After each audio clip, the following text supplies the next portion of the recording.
एक रात रामनगर में रहने वाले पति पत्नी रमेश और पूजा किसी शादी से आ रहे थे। तभी उन्हें गाय के चिल्लाने की आवाज आती है। आवाज सुनकर दोनों रुक जाते हैं। पूजा रमेश से कहती है, अरे रमेश, तुमने गाय की आवाज सुनी? बेचारी कितनी जोर जोर से चिल्ला रही थी। हमें चलकर देखना चाहिए। पूजा की बात सुनकर रमेश कहता है, क्या चलकर देखना चाहिए? अरे पूजा, हम दोनों जंगल में हैं।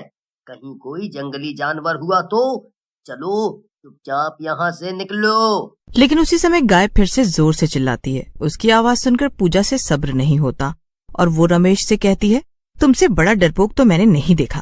अरे गाय को हम माँ का दर्जा देते हैं और तुम कह रहे हो कुछ नहीं होता। तुम्हें चलना है तो चलो, नहीं तो मैं चली उस बेचारी को देखने। ऐसा कहकर पूजा आवाज की दिशा में चल पड़ती है। कोई चारा न देख रमेश भी उसके पीछे पीछे चला जाता है। देखो पूजा, मैं अभी भी तुम्हें मना करूँगा, हमें वहाँ नहीं जाना चाहिए। लेकिन पूजा रमेश की बात को अनसुना कर आवाज की दिशा में चलती रहती है। कुछ दूर जंगल में जाने के बाद पूजा और रमेश को वहाँ एक गाय खड़ी दिखती है। गाय को देख पूजा रमेश से कहती है, देखो मैं कह रही थी ना कि कोई गाय परेशान है, अब देख लो अपनी आंखों से। ऐसा कहकर पूजा गाय के पास जाती है और उसके मुंह पर हाथ फेरने के लिए अपना हाथ आगे बढ़ाती है। लेकिन तभी गाय उसके हाथों को काट कर खाने लगती है। अरे मर गई रे, अरे मर गई रे, ये तो कोई भूतिया शैतानी गाय है। बचाओ बचाओ कोई मुझे, अरे बचाओ।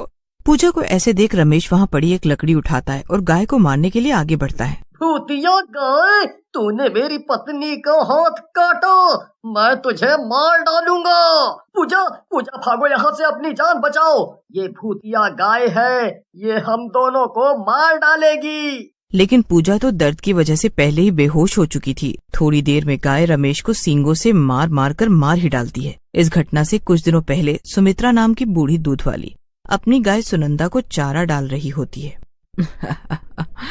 तू भी न सुनंदा, थोड़ी सी देरी हो जाए चारे में, बस चिल्ला चिल्ला कर आसमान सर पर उठा लेती है। ये ले तेरा चारा। ऐसा कहकर सुमित्रा सुनंदा के आगे चारा डाल देती है। सुनंदा भी चुपचाप चारा खाने लगती है और चारा खाने के बाद सुमित्रा के आगे अपना गला कर देती है। बहुत चालू है रे तू सुनंदा, अब तुझे प्यार भी चाहिए। चल हट, मुझे घर के काम करने हैं, काम करने दे। ऐसा कहकर सुमित्रा वहाँ से चली जाती है और घर के कामों में लग जाती है। जल्दी ही रात हो जाती है। अरे आज तो काम के चक्कर में समय का पता ही नहीं चला, कब रात हो गई। सुनंदा भूखी होगी, उसे चारा दे देती हूँ। सुमित्रा को उसी समय सुनंदा के चिल्लाने की आवाज आती है। आवाज सुनकर सुमित्रा घबरा जाती है। अरे ये तो सुनंदा की आवाज है, लगता है कोई उसे परेशान कर रहा है, चलकर देखूं जरा। ऐसा कहकर सुमित्रा सुनंदा के पास जाती है। वहाँ कुछ लोग सुनंदा को बांध रहे होते हैं। ये देखकर सुमित्रा गुस्से में चिल्लाते हुए बोलती है, कौन हो तुम लोग और क्यों मेरी सुनंदा को बांध रहे हो? अरे छोड़ो उसे, छोड़ो। लेकिन उनमें से कोई नहीं रुकता और एक आदमी सुमित्रा की तरफ बढ़ता है और बोलता है, चुप कर बुढ़िया, एक बार और आवाज निकाली तो तेरी जान यहीं ले लूंगा। ये गाय अब से हमारी है, हम इसे ले जा रहे हैं। क्या बात बोली है भाई, इस गाय का तो बूचड़ खाने में अच्छा दाम मिल जाएगा।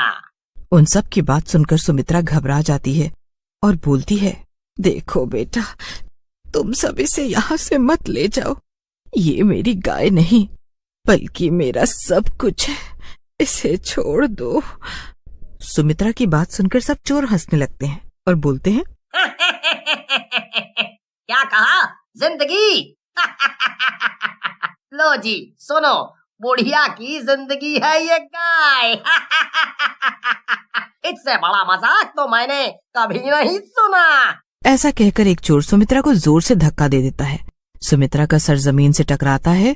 सर टकराते ही सुमित्रा वहीं पर मर जाती है।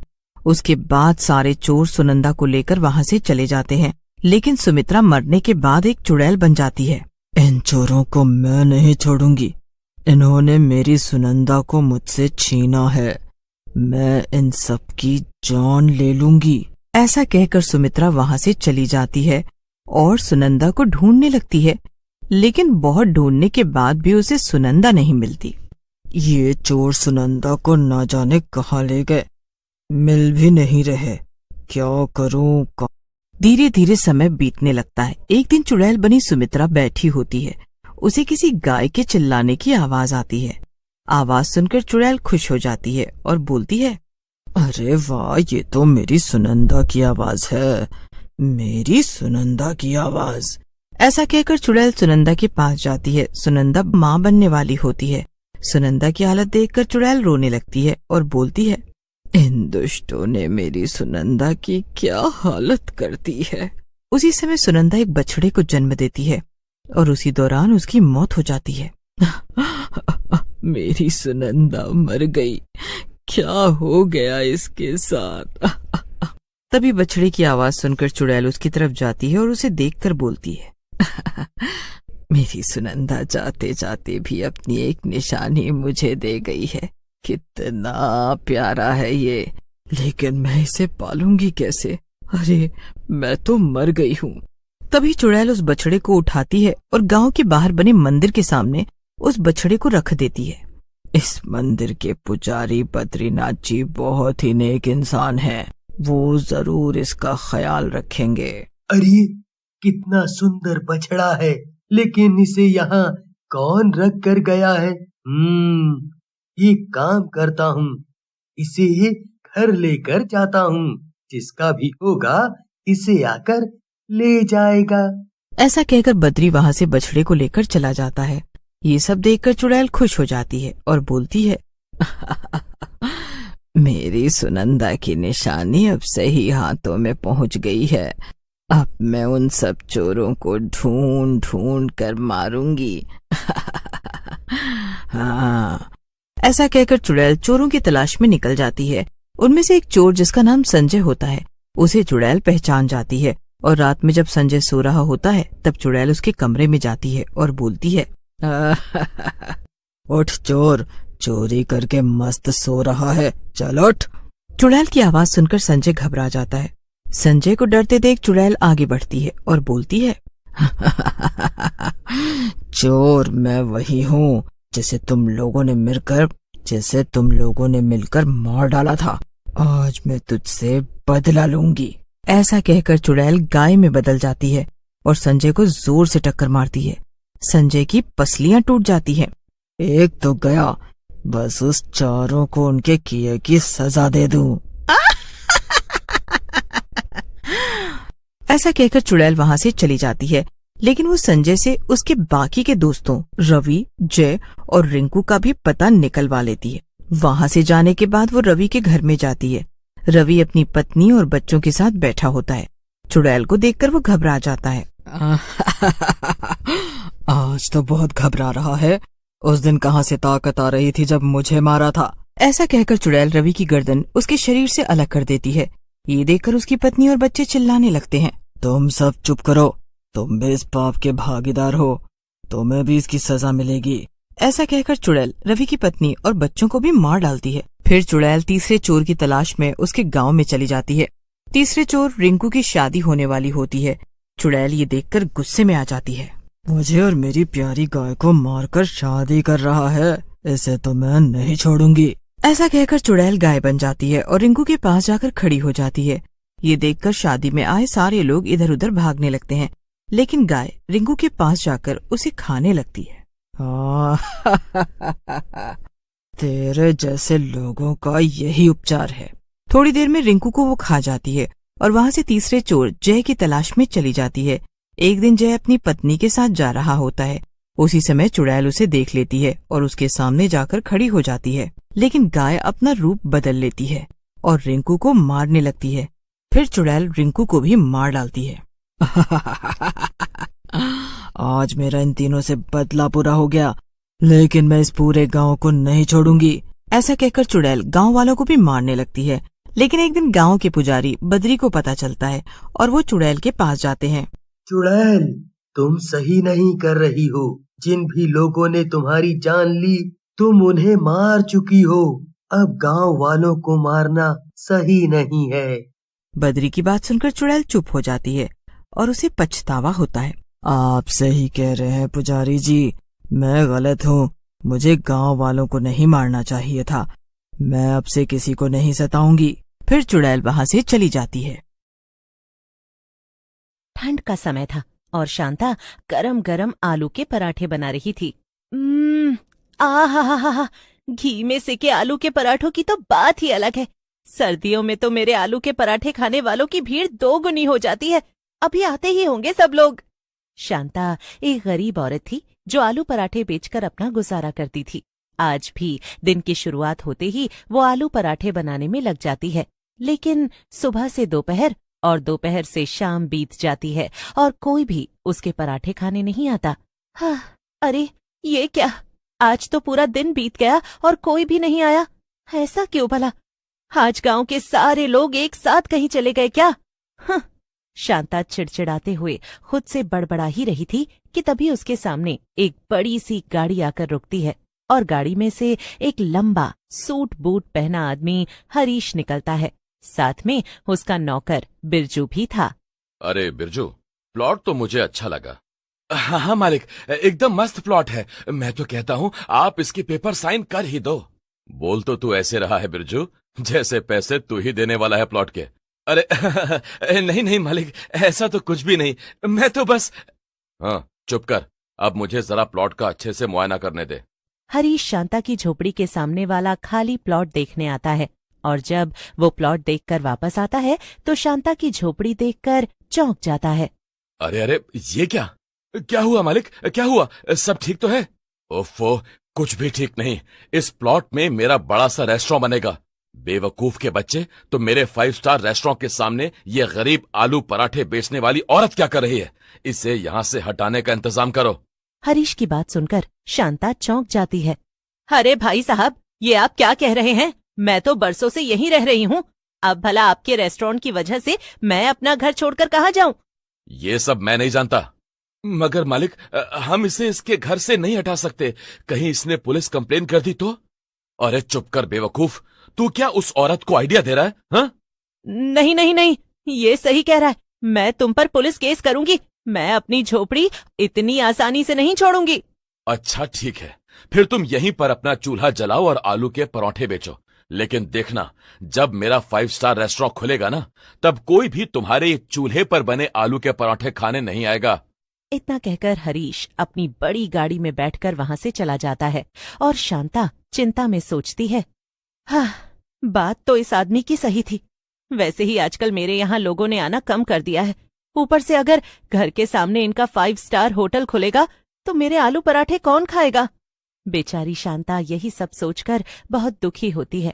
लेकिन तभी मोहल्ले के कुछ बच्चे उसके पास आकर कहते हैं, शांता काकी, हमें अपने घी वाले आलू के पराठे खिला दो, बहुत भूख लग रही है।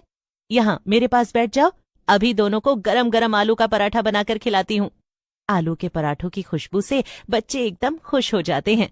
पहले तो मुझे ही देना, इसे नहीं। अरे बच्चों, लड़ना बंद करो, मैं तुम दोनों को ही दूंगी। थोड़ी ही देर में शांता दोनों बच्चों को आलू के पराठे खिला देती है और बच्चे खुश होकर अपने घर लौट जाते हैं। हाँ, चलो भाई, भले ही कोई आए ना आए, मुझे पूरा यकीन है कि ये बच्चे तो हमेशा आलू के पराठे खाने मेरे यहाँ ही आएंगे। अब मैं एकदम निश्चिंत हूँ। और अब अंधेरा भी होने वाला था। शांता अपनी झोपड़ी के अंदर चली जाती है। कुछ दिन ऐसे ही बीत जाते हैं और सामने वाला 5 स्टार होटल बनकर तैयार हो जाता है। सभी गांव वाले उसे देखकर दंग थे, क्योंकि ये गांव का पहला 5 स्टार होटल था।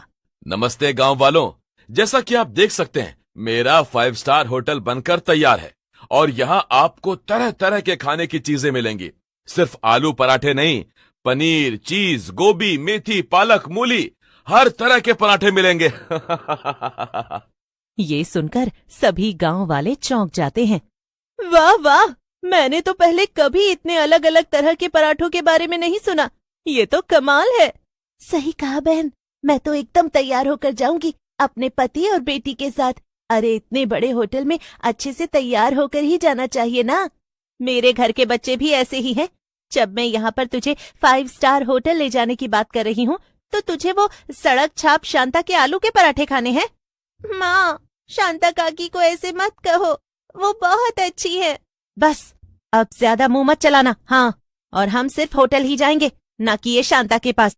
वहीं अपनी झोपड़ी के बाहर बैठी शांता सभी लोगों की बातें सुन रही थी। उसे बहुत दुख होता है। मुझे तो लगता था कि कोई आए या ना आए, ये बच्चे जरूर मेरे पराठे खाने आएंगे, लेकिन अब तो शायद इनके माँ बाप इन्हें आने नहीं देंगे। लगता है मेरे आलू पराठे बेचने का काम बंद होने वाला है। अब पता नहीं फिर मैं क्या करूंगी और कैसे गुजारा करूंगी। आज ही होटल खुला था और गांव के कई लोग तैयार होकर होटल पहुंच जाते हैं। इसमें शीलू, उसकी माँ पूनम और पिता रमेश भी थे। शीलू, वहां 5 स्टार होटल में अच्छे से बर्ताव करना और हाँ, अच्छी अच्छी फोटो खींच लेना। हम पहली बार 5 स्टार होटल में जा रहे हैं ना। हाँ, मगर माँ, मुझे तो वहां जाना ही नहीं। मुझे भूख लगी है और मुझे सिर्फ शांता काकी के आलू के पराठे ही खाने हैं। चुप कर शीलू, वरना अभी तेरी माँ गुस्सा हो जाएगी तो हम दोनों को आज रात खाना नहीं मिलेगा, ना तो होटल में ना ही घर पर। क्या पापा, आप भी? पता नहीं माँ से इतना क्यों डरते हैं। तीनों होटल के अंदर जाते हैं और एक टेबल पर बैठ जाते हैं। वाह वाह, कितना सुंदर होटल है। पहले मैंने इतना बड़ा होटल कभी नहीं देखा। ए शीलू, चल ना, मेरी अच्छी सी तस्वीरें तो खींच दे। हाँ, ठीक है माँ। तभी एक वेटर वहां आता है और पूनम से कहता है, जी मैडम, बताइए आप सब क्या खाना पसंद करेंगे? आप एक काम करिए, हमारे लिए पनीर के पराठे ले आइए और मेरी बेटी के लिए चीज वाला पराठा। ओह, ओके मैडम, अभी लाए। वेटर वहां से चला जाता है। होटल में काफी भीड़ थी और कई लोगों ने खाना ऑर्डर किया हुआ था। किसी ने चाउमीन, मंचूरियन तो किसी ने तरह तरह के पराठे। वहीं बाहर शांता ठंड में अपने चूल्हे के सामने ठिठुर रही थी। होटल में तो बड़ी रौनक है, लगता है यहाँ कोई नहीं आने वाला। इससे बेहतर तो यही होगा कि मैं अंदर ही चली जाऊं, वरना यहाँ ठंड में बीमार पड़ जाऊंगी। शांता झोपड़ी के अंदर चली जाती है। उधर जैसे ही वेटर पूनम, शीलू और महेश का ऑर्डर लेकर आता है, ये लीजिए मैडम, आपका ऑर्डर। वाह वाह, क्या खुशबू है, मजा ही आ गया। लो शीलू, तुम अपना चीज वाला पराठा खाओ और बताओ कैसा लगा। हाँ, ठीक है। जैसे ही तीनों अपने अपने पराठे खाते हैं तो वो चौंक जाते हैं। छी, ये कितना गंदा है, इसमें तो कोई स्वाद ही नहीं है। हाँ, सही कहा, न ठीक से नमक पड़ा है, न ही मिर्च और न ही कोई और मसाला। इससे अच्छा पराठा तो मैं घर में ही बना लेती। ऊपर से ये पराठे इतने महंगे हैं और इतने छोटे भी। अरे, हमें तो इनकी शिकायत करनी चाहिए। वेटर, ओ वेटर, जरा जल्दी से इधर तो आना। जी मैडम। मैडम के बच्चे, ये क्या है? बिना नमक बिना मसाले वाला पराठा खिला रहा है हमें, वो भी इतने महंगे भाव में। अरे मैडम, ये 5 स्टार होटल है, यहाँ का खाना ऐसा ही होता है। तभी दूसरी टेबल पर बैठे लोग भी शिकायत करने लगते हैं। अरे, हमारे खाने में भी कोई स्वाद नहीं, क्या फायदा हुआ इतने महंगे रेस्टोरेंट में आने का। चलो चलो यहाँ से। सही कहा भाई, यहाँ के तो नाम बड़े और दर्शन छोटे हैं। हाँ, सभी लोग गुस्से में वहां से बिना पैसे दिए ही जाने लगते हैं। तभी वहां पर हरीश आ जाता है। अरे अरे, कहाँ जा रहे हैं सब लोग? रुकिए रुकिए। लेकिन कोई हरीश की बात नहीं सुनता और होटल के बाहर निकल आते हैं। बाहर निकलते ही शीलू दौड़कर शांता की झोपड़ी के पास आ जाती है।